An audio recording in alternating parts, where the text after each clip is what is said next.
मैं हूँ सूरज शाहदेव। आज हम बात करेंगे भारत में बहने वाली नदियों के बारे में। जैसे हम सब जानते हैं कि भारत में बहने वाली सबसे लंबी नदी में गंगा नदी का नाम आता है। यह भारत में 2525 किलोमीटर का रास्ता तय करती है।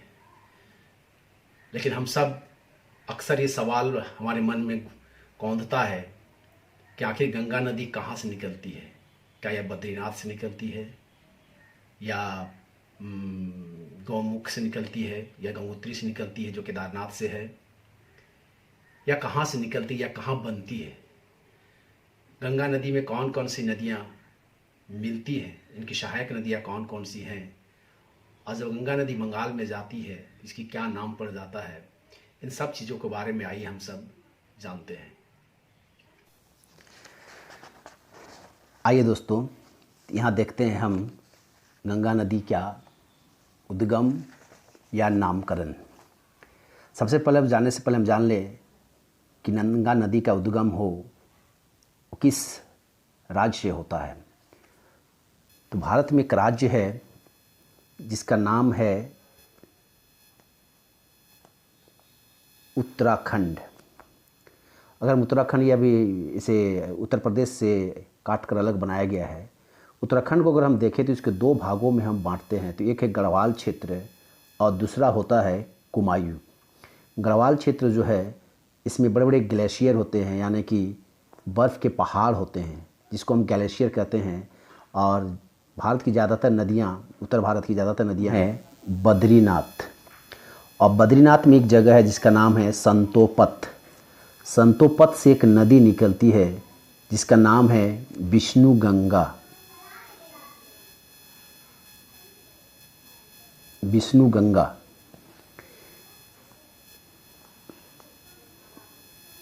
विष्णु गंगा नाम है। और उसी से और एक नदी निकलती है जिसका नाम है धौली गंगा। जब विष्णु गंगा और धौली गंगा आपस में मिलती हैं, वो मिलती है विष्णु प्रयाग में। प्रयाग का मतलब होता है मिलन, यानी कि विष्णु गंगा और धौली गंगा जब मिलती है विष्णु प्रयाग में तो वहाँ पर नदी का नाम हो जाता है अलकनंदा। नदी का नामकरण में एक जो चीज़ देखी जाती है वो है कि जब दो नदियाँ आपस में मिलती हैं तो जिस नदी की ज़्यादा गहराई होती है, मिलने के बाद उस नदी का नामकरण उसी के आधार पर होता है। तो यहाँ देखें अगर हम तो विष्णु गंगा और धौली गंगा की जो गहराई हो लगभग बराबर है, इसलिए दोनों का नाम ना देख करके जब ये दोनों मिलती है विष्णु प्रयाग में तो उस नदी का नया नाम पड़ जाता है अलकनंदा। लाल रंग से जो बह रही है ये अलकनंदा नदी हो जाती है, क्योंकि इसकी गहराई दोनों नदियों से बराबर है, इसलिए इसके नाम अलकनंदा हो जाती है। जब अलकनंदा विष्णु प्रयाग से आगे बहती है तो एक और नदी से आकर मिलती है जिसका नाम है नंदाकिनी। नंदाकिनी नदी आकर के यहाँ पर नंद प्रयाग में मिलती है अलकनंदा से। चूँकि नंदाकिनी नदी की जो गहराई है वो अलकनंदा नदी से कम होती है, इसलिए इस नदी का नाम अलकनंदा ही हो जाता है। फिर नदी आगे बहती है और फिर एक नदी इससे आकर मिलती है जो पिंडार नदी है, वो इससे आकर मिलती है आपकी कर्णप्रयाग में। कर्णप्रयाग में पिंडार नदी की भी गहराई अलकनंदा नदी की गहराई से कम होने के कारण इस नदी का नाम आपका अलकनंदा ही रहता है। फिर इस नदी में क्या अलकनंदा नदी में केदारनाथ नामक जगह से एक नदी निकलती है जिसका नाम है मंदाकिनी। और ये मंदाकिनी नदी आकर के अलकनंदा नदी से रुद्रप्रयाग में मिलती है और तब जाकर ये नदी आगे बढ़ती है। और फिर ये आगे बढ़ती है नदी तो फिर यहाँ पे उत्तर काशी नामक एक जगह है। उत्तर काशी जिसको गौमुख भी कहते हैं, गंगोत्री भी कहते हैं, यहाँ से एक नदी निकलती है जिसको हम कहते हैं भागीरथी। भागीरथी के साथ एक और नदी भिलगुना आकर मिलती है यहाँ पर। और जब ये दोनों नदी मिलकर आगे बहती हैं और यहाँ पर आकर देवप्रयाग में मिलती हैं, अलकनंदा नदी और भागीरथी जब यहाँ देवप्रयाग में मिलती हैं तब यहाँ पर इस नदी का नाम गंगा हो जाता है। और फिर ये गंगा नदी आगे की ओर बहती है। तो अतः हम देख रहे हैं कि गंगा नदी ना तो गोमुख से निकल रही है, ना ही गंगोत्री से निकल रही है, ना ही बद्रीनाथ से निकल रही है। गंगा नदी का नामकरण जो है वो देवप्रयाग से हो रहा है। जब अलकनंदा नदी और भागीरथी नदी दोनों आपस में मिल रही हैं, तब इसका नामकरण गंगा हो जाता है। एक्चुअली एसएससी के एग्ज़ाम में या रेलवे के एग्ज़ाम में 4th ग्रेड का 3rd ग्रेड का एग्ज़ाम में क्या है, सवाल आपसे जो पूछा जाता है इसके बारे में कि गंगा नदी का उद्गम स्थल क्या है, और उसमें ऑप्शन देता है आपको गंगोत्री या गौमुख या उत्तरकाशी, तो आपको यही मारना होता है। लेकिन जब आप 2nd ग्रेड का या 3rd ग्रेड का एग्ज़ाम देने जाते हैं, यानी कि यूपीएससी या जेपीएससी या बीपीएससी के एग्ज़ाम देते हैं, तो उसमें इस तरह के सवाल नहीं पूछे जाते हैं। और जब इस तरह के सवाल पूछे जाएंगे तो परीक्षा कंडक्ट करने वाले लोग होते हैं, जो टीचर्स होते हैं, ये आपसे उम्मीद करते हैं कि आप इसके बारे में अच्छी तरह से पढ़ के आए हैं और आपके पास डेप्थ नॉलेज है, तो आपको पूरा बृहद से ऐसे सवाल पूछे जाते हैं। तो जब यूपीएससी या बीपीएससी या जेपीएससी में सवाल पूछे जाते हैं, तो आपको इसकी जानकारी पूरी अच्छी तरह से होनी चाहिए, तभी जाकर के आप उसको समझा पाते हैं या समझा पाएंगे। आगे अब देखते हैं दोस्तों, हम गंगा नदी से कौन कौन सी सहायक नदियाँ मिलती हैं। इसका नामकरण हो गया कहाँ पर? रुद्रप्रयाग में। जब अलकनंदा नदी और भागीरथी नदी आपस में मिल गई तो इस नदी का नाम हो जाता है गंगा नदी, और यही गंगा नदी आगे आकर के बहती है। तो इस गंगा नदी से कौन कौन सी नदियाँ मिलती हैं उसके बारे में हम जानते हैं। गंगा नदी जो है भारत की सबसे लंबी नदी है। यह उत्तर प्रदेश, बिहार, झारखंड में छोटा सा एरिया है, फिर पश्चिम बंगाल और फिर बांग्लादेश में जाकर के बे ऑफ बंगाल में गिरती है यह नदी। तो इसकी कुछ सहायक नदियां हैं जिसके बारे में हम जानेंगे। गंगा नदी से जो मिलने वाली नदी है वो है आपका सबसे पहला नदी है रामगंगा, जो कनौज में आकर के मिलती है। फिर ये गंगा आगे बहती है तो फिर एक गंगा नदी निकलती है गोमती नदी, जो उत्तर प्रदेश से है निकलती है। यह गोमती नदी वाराणसी में आकर के गंगा नदी से मिलती है, और इसी गोमती नदी के किनारे आपका लखनऊ शहर बसा हुआ है। फिर ये नदी आगे बहती है तो उत्तर से फिर एक नदी तिब्बत से निकलती है, घाघरा नदी जिसको कहते हैं हम लोग, घाघरा नदी। यह घाघरा नदी आकर के आपका छपरा में, बिहार छपरा में आकर के गंगा नदी से मिलती है। फिर उत्तर से ही एक नेपाल से एक नदी निकलती है जिसको मुझे लगता है गंडक नदी कहते हैं। यह गंडक नदी फिर बिहार होते हुए यह पटना में आकर के गंगा नदी से मिलती है। उसके बाद हम एक फिर और देखें कि नेपाल से ही और एक नदी निकलती है जिसको हम कहते हैं कोशी नदी कहते हैं। यह कोशी नदी जो है वह भी आपके नेपाल से निकल के सीधे भागलपुर में आकर के गंगा नदी से यह मिल जाती है। फिर यह गंगा नदी जो है बंगाल में जा कर के बांग्लादेश में मिलने जाने से पहले दो भागों में बढ़ती है। एक भाग बांग्लादेश की तरफ चल जाती है और दूसरा भाग जो है वह पश्चिम बंगाल से होकर के सीधे बंगाल की खाड़ी में गिरती है, तो इसको हम कहते हैं हुगली नदी। और जब वह बांग्लादेश में प्रवेश कर जाती है तो इसका नामकरण अलग हो जाता है।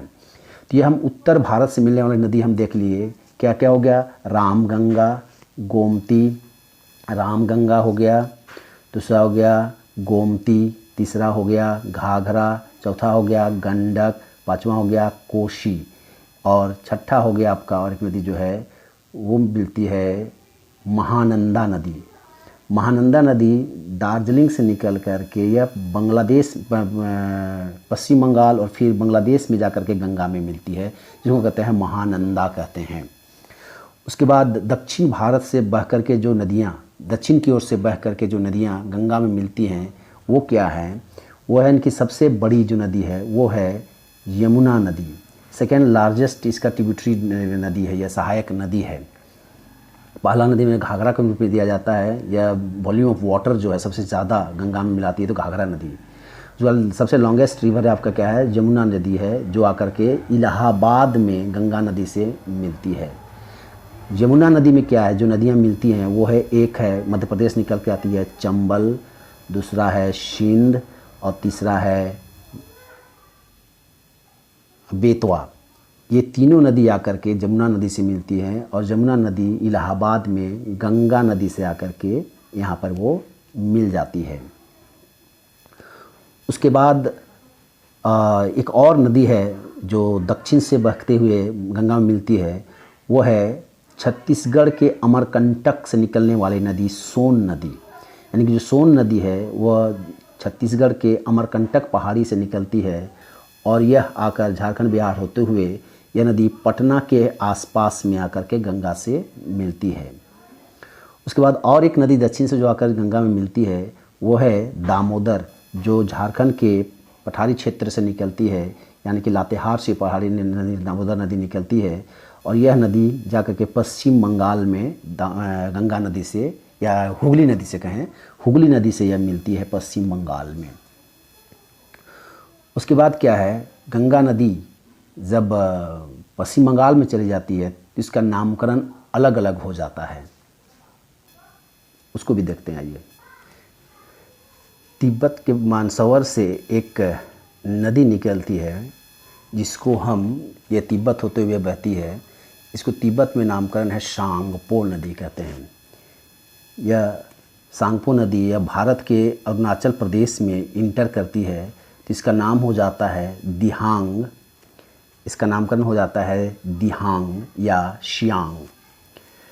जब यह नदी दिहांग नदी भारत में प्रवेश करने के बाद इसका नाम होता है दिहांग सांगपो नदी का। जब यह नदी तिब्बत से जब लोहित नदी निकलती है और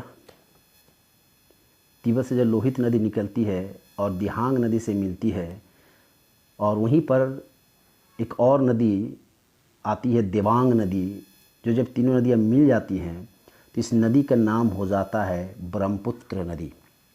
यानी कि जब यह मानसरोवर से निकलती है तो इसका नाम होता है सांगपो और जब यह भारत के अरुणाचल प्रदेश में भारत में इंटर करती है तो इसका नाम हो जाता है दिहांग। और जब दिहांग नदी और तिब्बत से निकलने वाली लोहित नदी आपस में मिलती है तो इसका नाम हो जाता है ब्रह्मपुत्र। और जब ब्रह्मपुत्र नदी से सिक्किम से निकलने वाली एक नदी तीस्ता नदी निकलती है, तीस्ता नदी जब यहाँ निकलती है तो इस ब्रह्मपुत्र नदी से दोनों नदियाँ आपस में मिलती हैं तो इसका नाम हो जाता है यमुना नदी। यमुना नदी हो जाता है नाम इसका।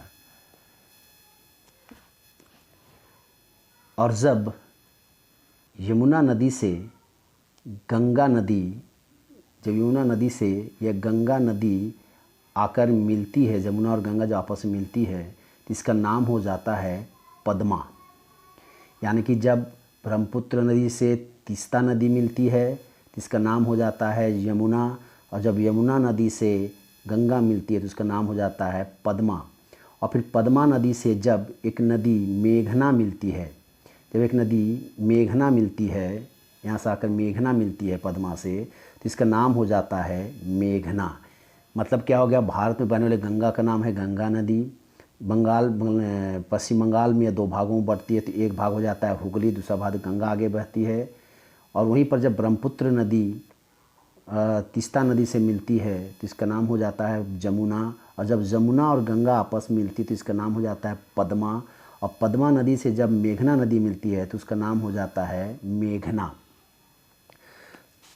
चूँकि ब्रह्मपुत्र नदी सबसे ज़्यादा चौड़ी है, इसे बीच बीच में कुछ इसमें आइलैंड टाइप के बने होते हैं। तो आप सब जानते होंगे कि नदी का सबसे बड़ा आइलैंड जो है वो ब्रह्मपुत्र नदी पर बनती है, जिसको हम कहते हैं माजुली। माजुली क्या है, वो रिवर आइलैंड है जो सबसे बड़ी है, दुनिया का सबसे बड़ा आइलैंड है रिवर आइलैंड के रूप में, क्योंकि इसकी नदियाँ बहुत चौड़ी होती है जहाँ पर वो बीच बीच में कुछ आइलैंड बना देते हैं। उसके बाद यहीं पर बंगाल में जब यह एक सबसे बड़ा डेल्टा बनाता है, गंगा नदी और पद्मा नदी मिल करके यह सबसे बड़ा एक डेल्टा बनाता है। इस डेल्टा को हम कहते हैं सुंदरबन। क्योंकि सुंदरबन में क्या है, सुंदरी नामक वृक्ष पाया जाता है, इसके कारण इसका नाम है सुंदरबन डेल्टा कहा जाता है। इसका कुछ भाग भारत में है तो कुछ भाग बांग्लादेश में है। अब आइए दोस्तों देखते हैं हम इसको शॉर्टकट तरीके से हम कैसे याद रखें। ये गंगा नदी में जो मिलने वाली नदियां हैं, ये गंगा नदी में जो नदियाँ मिलती हैं उसको हम कैसे याद रखेंगे? तो सबसे पहले हमको याद रखना है 4G किलोमीटर। जी से क्या हो गया आपका Ramganga, G for Gomti, G for Ghaghara and G for Gandak. तो 4G हो गया, 1G, 2G, 3G, 4G, यानी कि G for Ramganga, G for Gomti, G for Ghaghara and G for Gandak. उसके बाद अगला नाम है किलोमीटर, यानी कि के फॉर कोशी, जो नेपाल से निकलती वाली नदी है, के फॉर कोशी नदी हो जाती है। और एम जो है, एम फॉर होती है जो दार्जिलिंग से निकलने वाली नदी है, महानंदा, ये महानंदा नदी। तो उत्तर भारत से की तरफ से गंगा नदी में मिलने वाली नदियाँ क्या क्या हो गए? पहला रामगंगा, दूसरा हो गया गोमती, तीसरा घाघरा, चौथा गंडक, पांचवा हो जाता है कोशी और छठा होता है महानंदा, जो बांग्लादेश में जाकर गंगा से मिलती है। ये हो गए उत्तर भारत से गंगा नदी मिलने वाली उसकी सहायक नदियाँ। अब हम देखेंगे कि दक्षिण से आकर के कौन कौन सी नदियाँ इस पर मिलती हैं। तो वो है, पहला है जमुना है, उसके बाद है आपका सोन है, फिर दामोदर है। यानी कि इसको याद करने का शॉर्टकट तरीका है Yashoda, Yashoda. YA for Yamuna, SO for Son and DA for Jharkhand से निकलने वाली दामोदर नदी। ये दक्षिण से आकर के गंगा नदी में मिलने वाली उसकी सहायक नदियां हैं। तो यही थी दोस्तों गंगा नदी और ब्रह्मपुत्र नदी के बारे में जो जानकारी देना चाहते थे। उम्मीद करते हैं वीडियो आपको बहुत पसंद आया होगा। अगर इसी तरह के आप वीडियो प्राप्त करना चाहते हैं तो प्लीज़ प्लीज़ प्लीज़ इस चैनल को लाइक करें, सब्सक्राइब करें, अपने दोस्तों के साथ शेयर करें और मेरा भी हौसला बढ़ाए ताकि मैं और बेहतर तरीके से आपको समझा पाऊँ, पढ़ा पाऊँ। धन्यवाद।